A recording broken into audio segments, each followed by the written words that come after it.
हमारा अगला टॉपिक है optical isomerism in coordination complexes. अब optical isomerism is also known as enantiomerism. Optical isomers are called enantiomers, optical antipodes. Stereo isomer का ये एक type है। अब ऑप्टिकल आइसोमेरिज्म किस वजह से अराइज होती है? याद रखें, एखादे कंपाउंड को हम ऑप्टिकली एक्टिव कंपाउंड कब कहते हैं?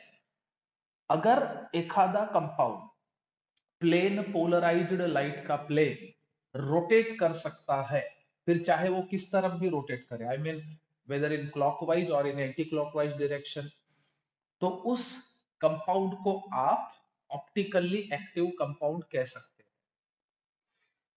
और जो प्लेन पोलराइज्ड लाइट का प्लेन रोटेट नहीं कर सकता है, उसे आप ऑप्टिकली इनएक्टिव कह सकते हो। तो कॉम्प्लेक्सेस में भी ऑप्टिकल एक्टिविटी देखी गई है। अब सबसे पहली बात आप ये याद रखें कि स्क्वायर प्लेनर जो कॉम्प्लेक्सेस होते हैं, square planar complexes do not show optical activity या फिर ऑप्टिकल आइसोमेरिज्म। ये स्क्वायर प्लेनर कॉम्प्लेक्सेस नहीं शो करेंगे क्योंकि इनके पास प्लेन ऑफ सिमेट्री और axis of symmetry.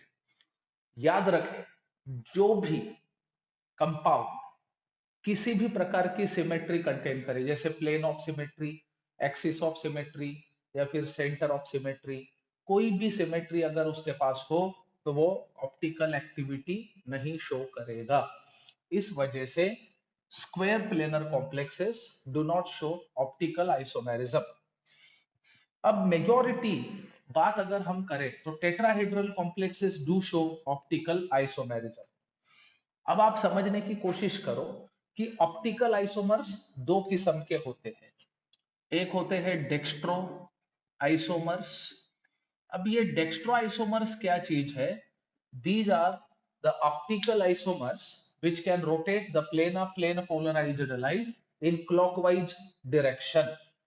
So these can rotate the plane of plane polarized light in clockwise manner, in clockwise manner. ये चीज आपको याद रखना होगा।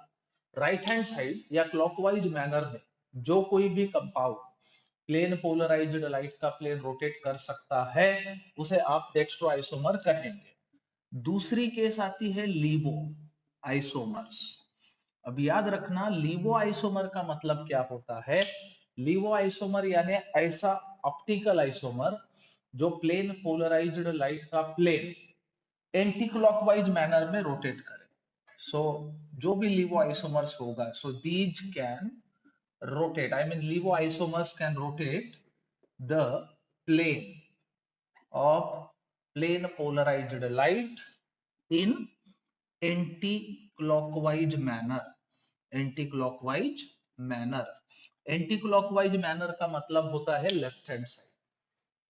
तो ये दो टाइप्स होते हैं ऑप्टिकल आइसोमर्स के। अब फोर कोऑर्डिनेट कॉम्प्लेक्सेस में स्क्वायर प्लेनर कॉम्प्लेक्सेस तो टूर्नामेंट के बाहर हो गए, यानी ये ऑप्टिकल आइसोमेरिज्म शो नहीं करेंगे। अब बचे tetrahedral complexes. Remember, tetrahedral complexes are capable of showing optical isomerism. लेकिन उसमें एक चीज आपको समझना होगा, normally those complexes which contain bidentate ligands are capable of showing optical activity। अब हम एग्जांपल लेंगे इसमें ऑक्टाहेड्रल कॉम्प्लेक्सेस का। तो ज्यादातर हम लोग देख सकते हैं कि ऑक्टाहेड्रल कॉम्प्लेक्सेस में ऑप्टिकल एक्टिविटी ज्यादातर हम लोग देख सकते हैं, लेकिन उस ऑक्टाहेड्रल कॉम्प्लेक्स के पास बाइडेंटेट लिगैंड्स का होना जरूरी है। For example, consider the complex CO En by 3 plus. अब En का मतलब होता है इथिलीन डायमीन। अब ये जो कॉम्प्लेक्स है ये ऑप्टिकली एक्टिव है। इसका सीधा मतलब ये होता है इसके सॉल्यूशन में अगर आप प्लेन पोलराइज्ड लाइट पास करें तो ये प्लेन पोलराइज्ड लाइट का प्लेन रोटेट कर सकेगा।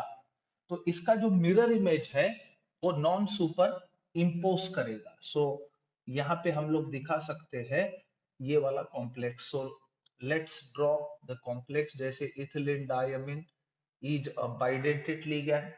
सो जिसको हम इस प्रकार से लिख सकते हैं, यानी इसका मतलब इसके पास कितने डोनर एटम्स है? 2। और चार्ज क्या था इसके ऊपर? 3+। अब इसका मिरर इमेज देखें हम किस प्रकार से निकाल सकते हैं। अब एग्जैक्ट जो मिरर इमेज होगा, यानी नॉन सुपर इम्पोसेबल मिरर इमेज, उसे कुछ हम इस तरह से निकाल सकेंगे। So mirror image drawn can be likely to be this. तो this complex ion is found to be optically active। किस वजह से? क्योंकि it can show non superimposable mirror images। और दूसरी बात आपको यह भी समझना होगा, कुछ कुछ ऐसे भी ऑक्टाहेड्रल कॉम्प्लेक्सेस है जो दोनों तरह के स्टेरियो आइसोमेरिज्म शो करेंगे, यानी कि ज्योमेट्रिकल आइसोमेरिज्म और उसके साथ साथ ऑप्टिकल आइसोमेरिज्म। उसका हम एग्जांपल दे सकते हैं CO En/2 Cl2 2+। Now consider this complex. अब इस कॉम्प्लेक्स की अगर बात करें तो it can show geometrical isomerism. अब ज्योमेट्रिकल आइसोमेरिज्म में इसके दो आइसोमर्स होंगे, एक होगा सिस, दूसरा होगा ट्रांस। अब सिस में क्या होगा कि ये जो दो मोनोडेंटेड लिगैंड्स है Cl- वो 1-2 पोजीशन ऑक्युपाई करेंगे, यानी एडजेसेंट। और ट्रांस में क्या होगा? अपोजिट साइड में ये मोनोडेंटेड लिगैंड्स आएंगे। अब रही बात ऑप्टिकल आइसोमेरिज्म की, तो इस कॉम्प्लेक्स का जो सिस आइसोमर होगा, कॉम्प्लेक्स कटायन का cis isomer, that is only optically active. Trans isomer will not show optical isomerism for sure. So cis isomer को अगर आप ड्रॉ करें तो उसको उसके जो मिरर इमेजेस होंगे that are non super imposable, जिसे हम कुछ इस तरह से निकाल सकते हैं। Now we are dealing with octahedral complexes. तो अब यहाँ एक Cl, यहाँ एक Cl, तो definitely ethylene diamine which happens to be the bidentate ligand. अब इसका जो क्या बोलते हैं उसको मिरर इमेज हम लोग ड्रॉ करेंगे, वो मिरर इमेज कुछ इस तरह से होगा। So this should be the non super इम्पोसेबल mirror image of the cis what complex, यानी इसके जो ज्योमेट्रिकल आइसोमर्स है दो, सिस और ट्रांस, उसमें से cis isomer happens to be the optically active, जिसके नॉन सुपर इम्पोसेबल मिरर इमेजेस कुछ इस तरह से ड्रॉ किए जा सकते हैं। So it was all about the optical isomerism shown by the complexes.